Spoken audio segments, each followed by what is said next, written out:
So what's up guys, I know it's been too long, I know I haven't done a review in a while, but for good reason. I have watched a lot of new movies, so I'm going to be reviewing a lot of the new ones that are out in theaters now. But anyways, let's get right to it. This week for Movie Club we watched the movie Pirates of the Caribbean, Curse of the Black Pearl. Not sure if it's Caribbean or Caribbean, and I'm sure somebody's going to correct me and say I'm a dumbass, but I don't really care. Now you've probably heard of this before because you've probably either seen the movie because it's over 10 years old, it came out in 2003, or because you actually rode the ride at Disneyland. I've never been to Disneyland, so it's pretty sad and depressing for me. But regardless, the movie stars Johnny Depp, Orlando Bloom, Geoffrey Rush, and Keira Knightley. So it's pretty star-studded. So I was going to give Keira Knightley shit in this movie, but I realized she was 18 years old, and to be cast with Johnny Depp and Geoffrey Rush, like two awesome, phenomenal actors, you can't give her a hard time for not being the greatest. So I didn't exactly watch this movie for Movie Club, but I did watch it a couple weeks ago, so I didn't feel like I really needed to rewatch it again. And honestly, there were a couple things in it I really didn't care for, but overall I still like the movie. But anyways, let's get to the plot of the movie first. And honestly, it's kind of hard to do the plot of this movie because there's just so much going on. But basically, undead pirates come by, steal the governor's daughter, and the guy who has a crush on her is a blacksmith. He has to team up with a pirate,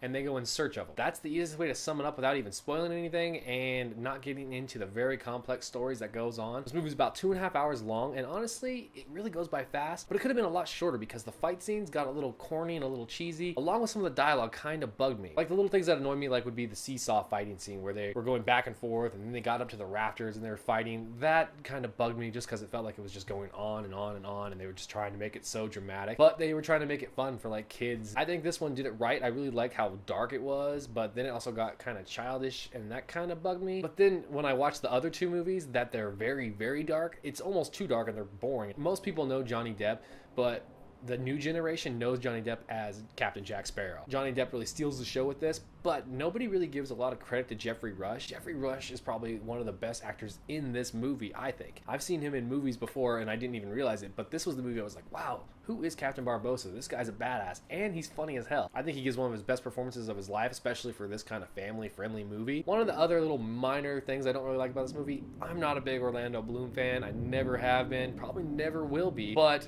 he does okay in this movie, probably because he has so many actors to help him, like, go along with the dialogue and the story, and just, I don't know, everybody kind of helps him along, I feel like, and he's just there, and that's hard considering he's like a very main character.